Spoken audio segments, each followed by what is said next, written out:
आज मैं आप सबके बीच जिस विषय को लेकर उपस्थित हूँ वह विषय है दर्शन और इस विषय पर हमारा मार्गदर्शन करेंगे मिश्रा सर। सर, मेरा पहला प्रश्न आपसे यह है कि दर्शन क्या है तथा दर्शन और देखने में क्या अंतर है? जी प्रियंका जी, बहुत ही अच्छा प्रश्न पूछा है आपने। तो सबसे पहली चीज, जब हम दर्शन को देखते हैं तो दर्शन शब्द का दृश्य धातु से उत्पन्न शब्द है। दृश्य का अर्थ होता है देखना। तो प्रथम दृष्टया दर्शन और देखना दोनों एक ही प्रतीत होते हैं। किंतु जब हमें दर्शन शब्द को लेकर के जब विस्तार से देखते हैं, गंभीरता से देखते हैं, तो इसको लेकर के दो वाक्यांश दिखाई देते हैं जो कि हमारे पूर्वजों ने दिए। पहला है दृश्यते इति दर्शनम, अर्थात जिसे देखा जाए या जिसको देखा जाए तो वह दर्शन है। फिर दूसरा है दृश्यते अनेन इति दर्शनम, अर्थात जिसके द्वारा देखा जाए वह दर्शन है।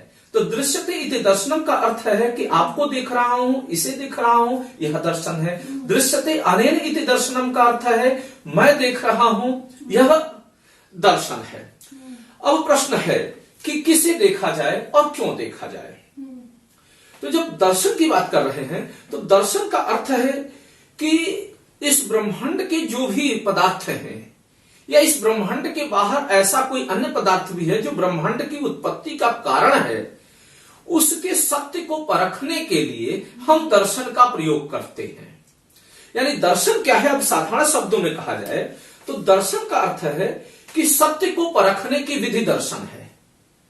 कि किसी कोई सत्य किस रूप में है, कैसे है, वह जिस विधि से या जिस विद्या से हम परखते हैं वह दर्शन है।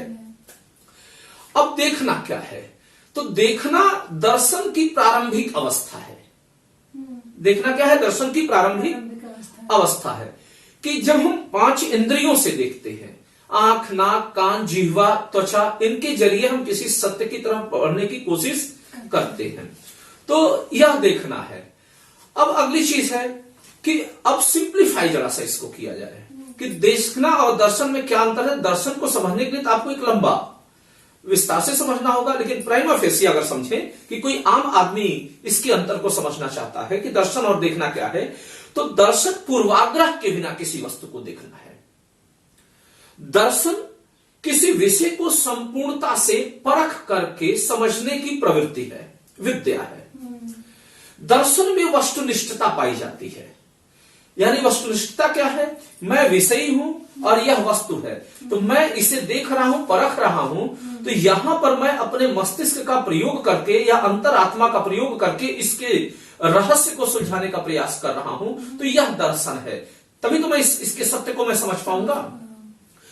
तो ये चीज हो गई दर्शन में। दर्शन में वस्तुनिष्ठता के लक्षण है। जैसे उदाहरण के तौर पर कि आप कहते हैं कि मैं ईश्वर के दर्शन के लिए जा रही हूं, तो ईश्वर के दर्शन के लिए जा रही होती हैं, तो वहां पर आप संपूर्ण ईश्वर को समझने जा रही होती हैं। ईश्वर अपने आप में साध्य है, या इस वस्तु के दर्शन करने जा रही है तो यह वस्तु अपने आप में साध्य है। इसीलिए हम लोग ईश्वर के देखने नहीं जा रहे हैं, इस शब्द का हमने कभी प्रयोग नहीं किया। हाँ, हम ये कहते हैं कि भगवान के दर्शन के लिए जा रहे हैं, ये नहीं कहते कि भगवान को देखने जा रहे हैं। वही जब देखने की बात करते हैं तो देखना विषय सापेक्ष अधिक हो जाता है। देखना किसी उद्देश्य से होता है, वहां पर हमारा अपना पर्सनल प्लेजर आ सकता है, हमारे अपने निजी कारण आ सकते हैं। तो अगर देखा जाए तो इसमें विषयनिष्ठता के लक्षण अधिक हैं। जैसे कि आप फिल्म देखने जा रही हैं, आप खेल देखने जा रही हैं, तो जब आप फिल्म देखने जा रही हैं तो वहां आपका उद्देश्य है मनोरंजन करना, वहां साध्य आप है, ना कि फिल्म है। आप खेल देखने जा रही हैं तो खेल देखने का उद्देश्य है आपको अपना मनोरंजन करना, या फिर यह देखने जा रही है कि भारत जीत रहा है या नहीं, हार रहा है, तो भारत के प्रति आपका भाव है, ना कि उस खेल के रहस्य को समझना आपका। बातें समझ में आ रही है? तो देखना प्रायः विषयनिष्ठ है और यहां पे साधन की तरह से है। क्या है? देखने की प्रवृत्ति साधन की तरह से है, और जबकि दर्शन से किसी साध्य सत्य को परखने की ये वास्तविक विधि है। तो एक सामान्य अंतर आप समझ गए होंगी। खैर, अभी अगले जो आप प्रश्न पूछेंगे, क्योंकि आप दर्शन पे ही विचार करें, जाहिर सी बात है कई प्रश्न होंगे आपके पास, तो वहां पर आप दर्शन और देखने को और भी अच्छी तरीके से समझ पाएंगे। तो आप अपना अगला प्रश्न कर सकती हैं और हमारे दर्शक उसको समझ सकते हैं। अब मेरा दूसरा प्रश्न यह है कि दर्शन और फिलॉसफी में क्या अंतर है, स्पष्ट रूप से समझाइए। हाँ, तो प्रियंका जी देखिए, जब हम दर्शन और फिलॉसफी के अंतर की बात करते हैं तो यहां पर दर्शन के तत्व को तो आपने समझ ही लिया कि दृश्यते इति दर्शनम या दृश्यते अनेन इति दर्शनम। जब हम फिलॉसफी को देखते हैं तो फिलॉसफी पश्चिमी जगत के विद्वानों द्वारा सत्य को परखने की विधि है। जैसे हमारे यहाँ सत्य को परखने की विधि क्या है, दर्शन है। हमारे पूर्वज दर्शन के जरिए सत्य को परख रहे हैं, वो फिलॉसफी के जरिए परख रहे हैं। और फिलॉसफी दो शब्दों से निकला हुआ शब्द है, संधि से बना शब्द है। पहला शब्द है फिलो और दूसरा शब्द है सोफिया। बहुत अच्छी तरह से लगता है, आप शब्दों से परिचित है, पहले से लग रहा है। तो फिलो का क्या अर्थ है? फिलो का अर्थ है प्रेम और सोफिया का अर्थ है ज्ञान या विस्डम। ब्रिटिश इंसाइक्लोपीडिया को अगर हम देखते हैं तो उसमें सोफिया शब्द का जो अर्थ दिया गया है विजडम या ह्यूमन रैशनैलिटी दिया गया है, और फिलो का अर्थ है प्रेम, प्यार या अनुराग। यानी फिलॉसफी का अर्थ है ज्ञान से प्रेम, ज्ञान के प्रति अनुराग। कॉन्सेप्ट क्लियर है? तो अब ये चीजें आ रही हैं कि अब ज्ञान के प्रति प्रेम या ज्ञान के प्रति अनुराग कैसे उत्पन्न होगा? तो जब हम अपने इन 5 चीजों से, सेंस ऑर्गन से किसी चीज को देखते हैं, परखते हैं, तो परखने के बाद जिस सत्य का पता लगाते हैं वह क्या है? फिलॉसफी है। अब इनके अंतरों को हम जरा सा समझने थोड़ा। तो जब हम फिलॉसफी की बात करते हैं तो फिलॉसफी में विस्तृत तर्कणा है, इसमें विश्लेषण है। फिलॉसफी की दुनिया वहीं तक सीमित है जहां तक हमारे ये 5 सेंस ऑर्गन्स चीजों को देख पा रहे हैं, परख पा रहे हैं। यानी कि तार्किक विश्लेषण। हम विश्लेषण उसी का न कर पाएंगे जिसको हम अच्छी तरह से देख लेंगे। नहीं देख पाए अच्छी तरह से विश्लेषण नहीं कर सकते हैं। यानी इसकी निर्भरता फिलॉसफी की हमारी 5 इंद्रियों पर है। लेकिन जब हम दर्शन की बात करते हैं तो इसमें तार्किक विश्लेषण के साथ साथ अंतर्दृष्टि भी आती है। अंतर्दृष्टि क्या है कि भारतीय चिंतक एक जो उनकी आंखों से 5 सेंस ऑर्गन से यह दुनिया दिखाई दे रही थी उसको परखने की कोशिश की। इसके अलावा भी उनका मानना था कि इस दुनिया के बाहर भी कोई ऐसी सत्ता हो सकती है जो ब्रह्मांड को उत्पन्न करने में महत्वपूर्ण कारण रही है, जो कि वो सीधे प्रत्यक्ष रूप से देख नहीं पा रहे हैं किंतु अनुभूत कर रहे हैं। उसको अनुभूत कर रहे हैं कि जैसे हर चीज का कोई ना कोई उत्पन्न करता होता है, तो संपूर्ण जगत का भी कोई उत्पन्न करता होगा। हो सकता है ईश्वर हो या कोई दूसरी सत्ता हो। क्या जगत शाश्वत है या समाप्त होने वाली कोई वस्तु है? इन रहस्यों को वह आत्मा से अनुभूत करने की कोशिश कर रहे हैं। तो हमारे एक छठी इंद्रिय के तौर पे आत्मा भी आ गई। तो हमारे यहाँ किसी सत्य को परखने के लिए तार्किक दृष्टि के साथ साथ, तार्किक विश्लेषण के साथ साथ अंतर्दृष्टि भी है। अब इसके अंतर को जरा हम गंभीरता से समझ लेते हैं, आप भी और हमारे दर्शक भी जो आपके इस प्लेटफॉर्म पर बैठे हुए हैं। तो सबसे जो पहला अंतर दिखाई देता है वह दिखाई देता है उत्पत्ति को लेकर के, कि वहां पर किसी सत्य को जो परखने की परंपरा रही पश्चिमी जगत में आज से 3-4 हजार साल पहले जब मानवीय सभ्यता का विकास हो रहा था, तो वह उत्सुकता से उत्पन्न हुआ। किससे उत्पन्न हुआ? उत्सुकता से उत्पन्न हुआ कि जैसे कि यह जगत कहां से आया, यह वस्तु कैसे उत्पन्न हुई, आप किस लिए बनी, मैं किस लिए, मैं कौन हूं, मैं कहां से आया हूं, मेरे होने का उद्देश्य क्या है। तो क्यूरियसिटी, 5 इंद्रियां देख रही हैं और देखने के बाद उसको परख रहे हैं, कि कोशिश ये कर रहे हैं, सत्य को जानने की कोशिश कर रहे हैं। तो क्यूरियसिटी से आ रहा है वहां पर सत्य को परखने की जो स्थिति है। हमारे यहां जो इसकी उत्पन्न हो रहा है, जो दर्शन आ रहा है, वह दर्शन मानवीय कष्ट एवं असंतोष के निवारण के लिए उत्पन्न हो रहा है। कि जैसे कि हमें कई प्रकार के कष्ट हैं। साधारण दुख है, मृत्यु का दुख साधारण दुख में आता है, आपका बुढ़ापे का दुख है, किसी से बिछड़ने का दुख, किसी से बिछड़ने का दुख है, यह विपरिणामी दुख है। यह कौन सा दुख है? विपरिणाम दुख है। ऐसे कई प्रकार के दुख हैं जिन पर कभी हम भविष्य में चर्चा करेंगे। हालांकि कुछ हद तक आप परिचित है विषयों को। किसी से बिछड़ने का दुख, जैसे कुछ समय बाद मैं आपसे बिछड़ जाऊंगा अभी इस प्लेटफॉर्म से, तो मन में हमारी दुख होता है। हम नहीं चाहते कि हमारा प्रिय कोई हमसे बिछड़े। तो इन दुखों से निवारण के लिए हम सत्य को परखते हैं कि आखिर ऐसा होता क्यों है, कोई मरता क्यों है, कोई बिछड़ता क्यों है। तो इसके निवारण के लिए दर्शन की उत्पत्ति हो रही है, और इसके लिए हमने दुखों के निवारण के लिए 4 पुरुषार्थों को सृजित किया, धर्म अर्थ काम मोक्ष। इस पे हम कभी बाद में चर्चा करेंगे। तो हमारा उद्देश्य क्या था, उन दुखों को निवारित करके मोक्ष की प्राप्ति करना या निर्वाण की प्राप्ति करना। बातें समझ में आ रही है, मोक्ष की प्राप्ति या निर्वाण की प्राप्ति करना। तो हम वहां केवल अब कुल मिलाकर के जो अंतर दिखाई दे रहा है स्थिति, अब दूसरा अंतर इसमें आ गया कि स्वरूप का भेद आ गया इससे, कि अब पश्चिमी जो दर्शन है या यूं कह दें कि वेस्टर्न फिलॉसफी है, वह अपने स्वभाव में केवल सैद्धांतिक है, केवल सत्य को परखने तक सीमित है, मानसिक व्यायाम मात्र है। जबकि भारतीय दर्शन अपने आप में एक व्यवहारिक है या एक उद्देश्य को लेकर के चल रहा है। यानी कि जो चीजें हम सत्य का पता लगाते हैं, अनुसरण करते हैं, तो उस मार्ग पर चलने का भी प्रयास करते हैं। बातें समझ में, उस मार्ग पर चलने का भी हम प्रयास करते हैं।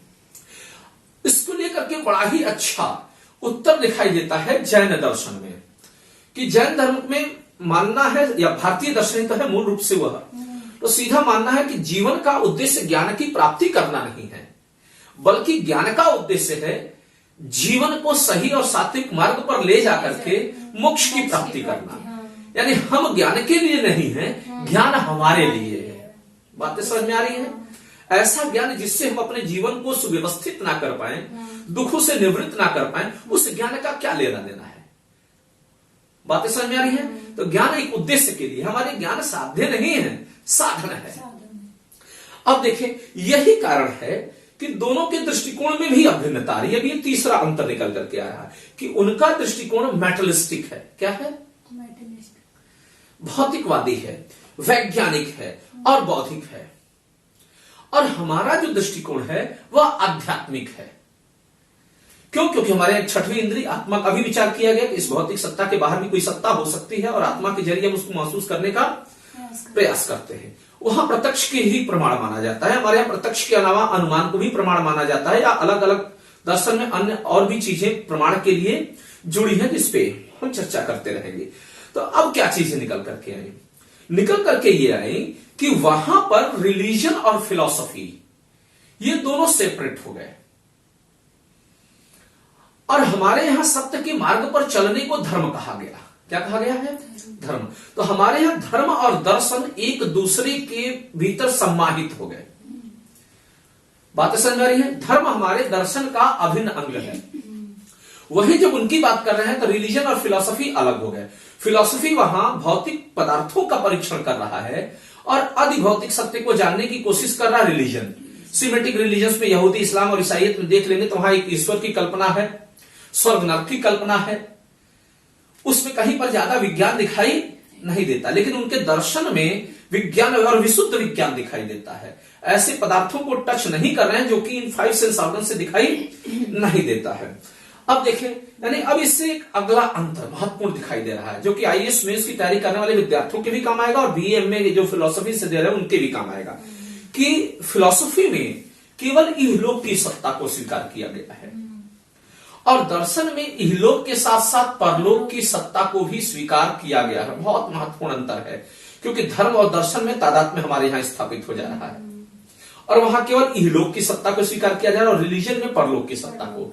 ये सारे कारण हैं, और भी कई कारण हैं, क्योंकि धर्म सत्य के मार्ग पर बढ़ने का है, दर्शन का उद्देश्य सत्य के मार्ग पर बढ़ने का अर्थ है। तो धर्म और रिलीजन में अंतर आ जा रहा है, बहुत बड़ा अंतर है। रिलीजन इज नॉट धर्म।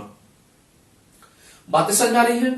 अब रिलीजन क्या है, अब इससे आपको आगे समझने में मदद मिलेगी कि हमारे यहां रिलीजन क्या। हालांकि कभी भविष्य में आप धर्म पर चर्चा करेंगी तो मैं उस पर विस्तार से समझाऊंगा अंतर।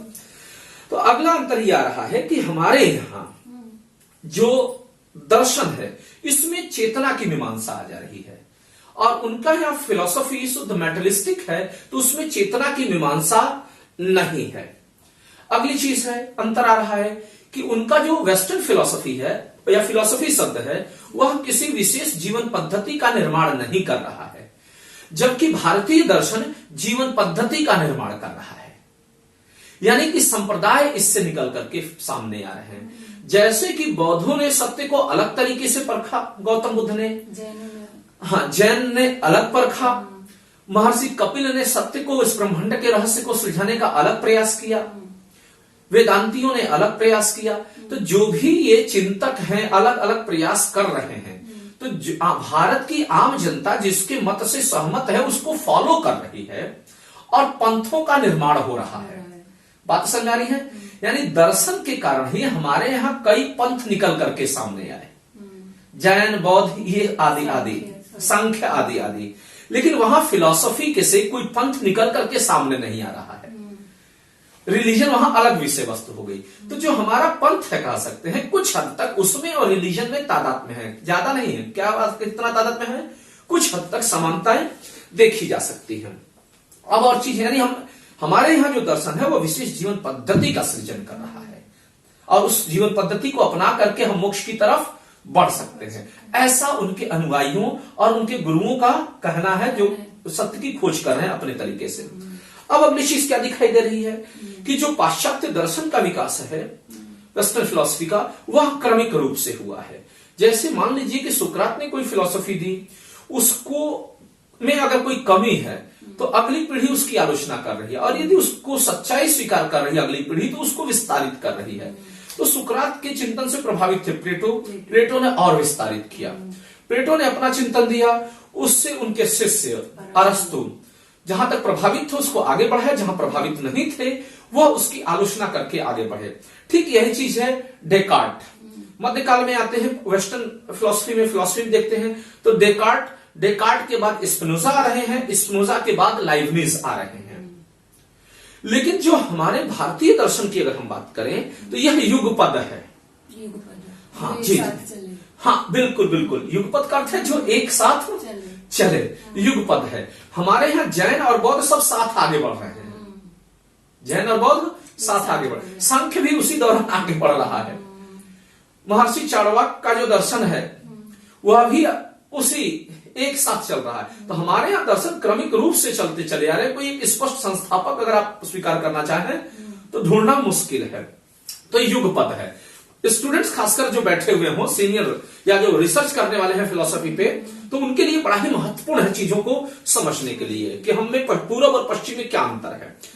तो अब देखिए वैसा, तो ये महत्वपूर्ण अंतर आ गया। अब इसका कुल निष्कर्ष क्या निकल रहा है?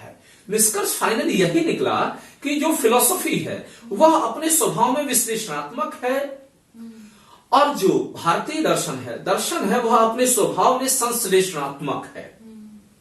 वहां पर चाहे तत्व मीमांसा हो, नीति शास्त्र हो, सौंदर्य विज्ञान हो या फिर ईश्वर विज्ञान हो, इन सबकी व्याख्याएं अलग अलग दर्शनों में अलग अलग की जा रही हैं।